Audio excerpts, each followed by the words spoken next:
few years ago, I started putting together a folder of vintage mugshots of, women being arrested in the 30s and 40s. First, I thought, I just want to use the faces for something, just because they were very touching. I had no intention of just painting actual mugshots. They actually reminded me of paintings by Otto Dix and Kees van Dongen, two of my favorite painters.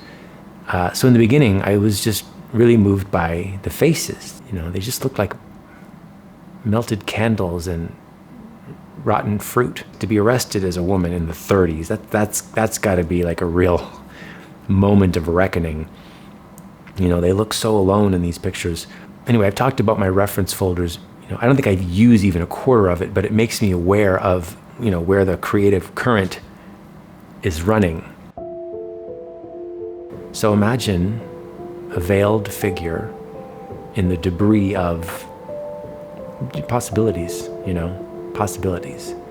At this stage, if I get, too attached to anything, then I won't be able to feel when I'm leaning it in a direction it doesn't like. It could be as simple as a very subtle quality of light that somehow translates into a feeling tone. It has to start simple, and I paint in several thin layers, and then with each layer, that veil gets thinner and thinner, and something more definite begins to take shape. It's probably as organic a process as you can imagine, even though the paintings can end up being very complex. Up to now, a lot of my stuff has been polished glamour and big dreamy scenes unfolding and blank faces. My story usually gets told through the environment, what's going on around the central figure. This was that in reverse. So all the narrative is piled on the face. And there's nothing else.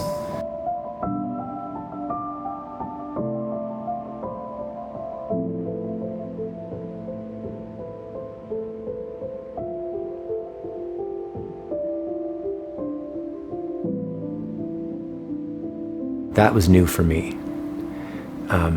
After I realized I'd collected so many mugshots of these women, I decided I gotta paint one. I just want to do one for myself.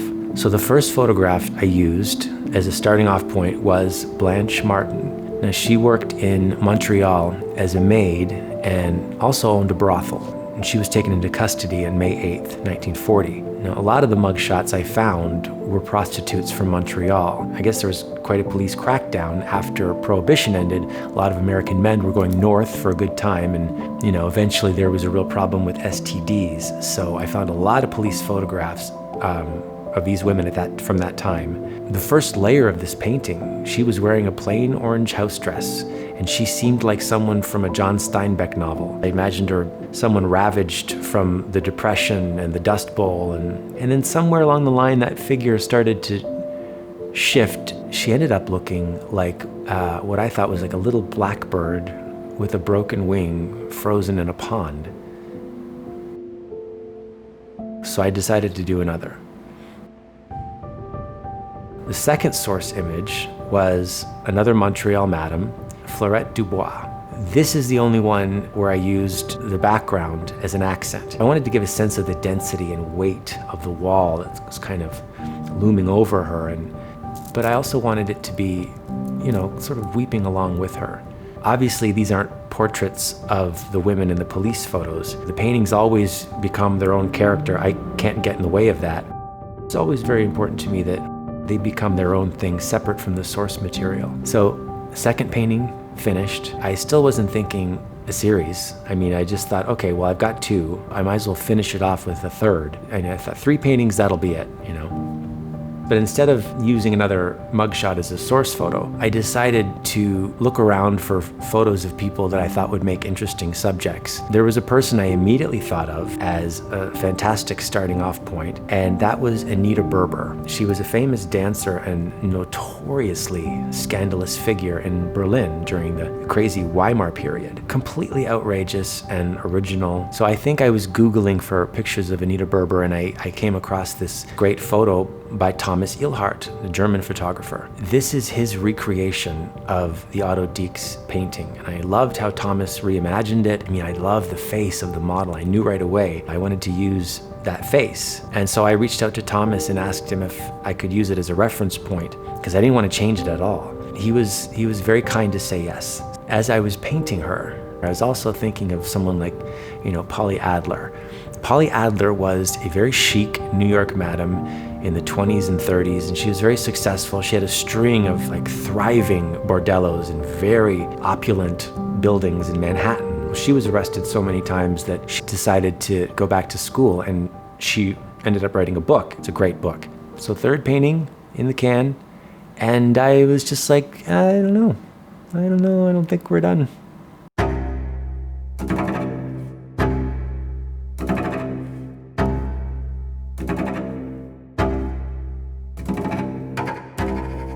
At some point, I decided the series would be one mugshot for every decade of the 20th century.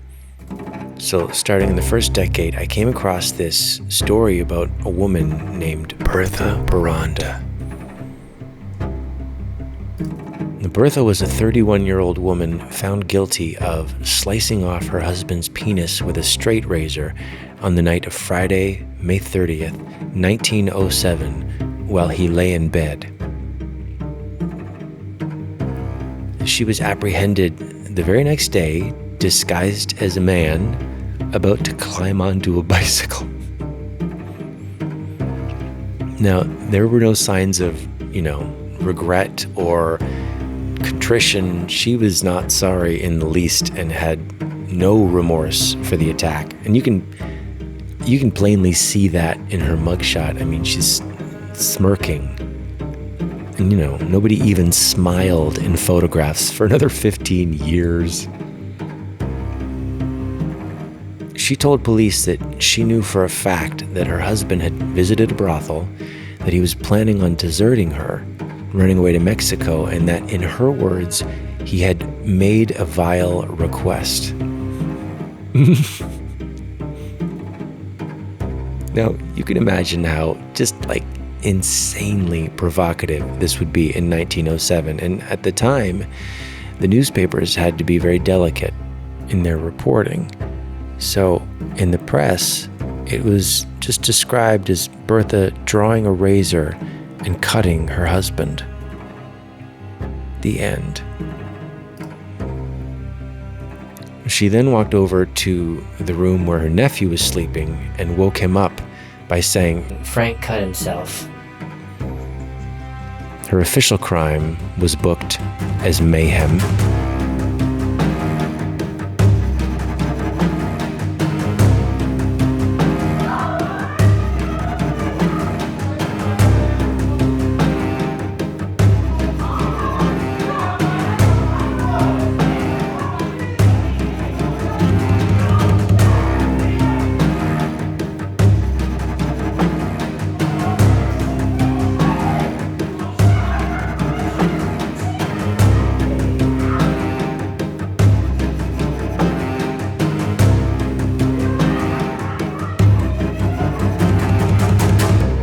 The final face in the painting was a combination of about 4 women.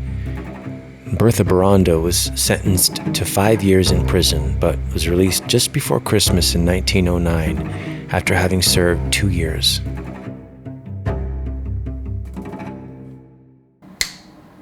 Oh, hi. You've reached the part where I try to convince you that I don't murder people. Hey, this whole Fakakta series is done. It only took 2 goddamn years. Okay. So they are 10 pieces. And now, the final next chapter. The final chapter. And now the next chapter? Is it the final? And now, the last part. Framing is crucial. Here's what I pictured in my head. I wanted thick, chunky gunmetal, bolted, rivets, steel, Alcatraz. I wanted them to look like they were encased in their own prison cell. Well, you'd think I was asking for diamond frames.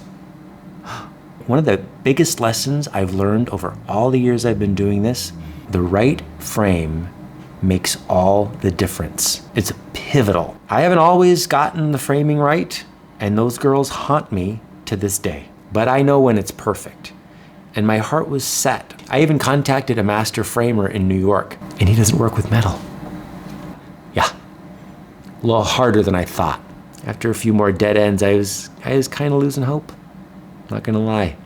And then I had what people my age call an Oprah aha moment. How about a custom furniture maker? Suddenly it all made sense. Duh. So I found a guy about a half an hour drive from me, Level Customs Design. I spoke to Michael Knight. And I explained for the millionth time what I wanted. I may have sounded a little desperate. And he goes, "Oh yeah, sure." What? That was over a year ago. These bitches are ready to rock. Let's go.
Now we got 3 drawings to figure out. Now I do all the framing for the oil paintings, but for all my work on paper, I've been going to my pal Ken at Maple Art Gallery, and I'm holding out hope that he can help me find frames for the drawings that match the steel cajones of the panel frames. So Ken showed me a bunch of designs and I picked 2. I couldn't decide. There was only one solution. Make that a double. So we used both moldings stacked together. I don't think I've ever been quite so satisfied with the frames for a series. And after signing away my vital organs while I still need them, I also opted for a museum glass. This magical substance not only cost the price of a small studio apartment, but it also eliminates reflection and is 99% UV protective. But does it also fold out into a small studio apartment? Time will tell. I do hate glare. It's why I varnished these oil paintings in satin finish. Satin is so much better. You get all the depth without the glare. Homie, don't go gloss.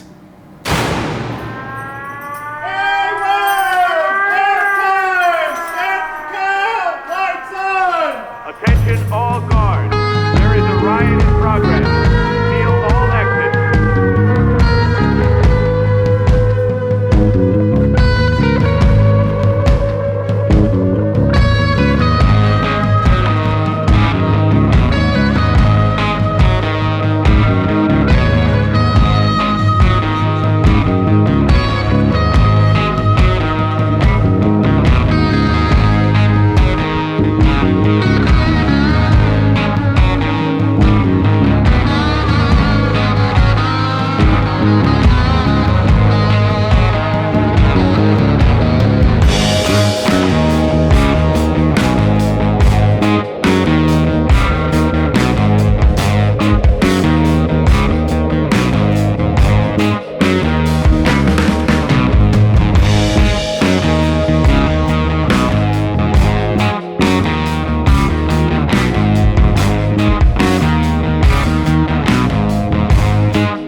She told me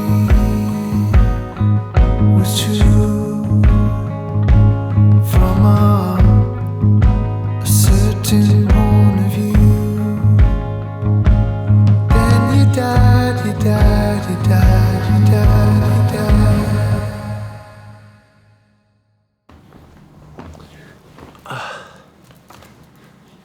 Okay, testing sound.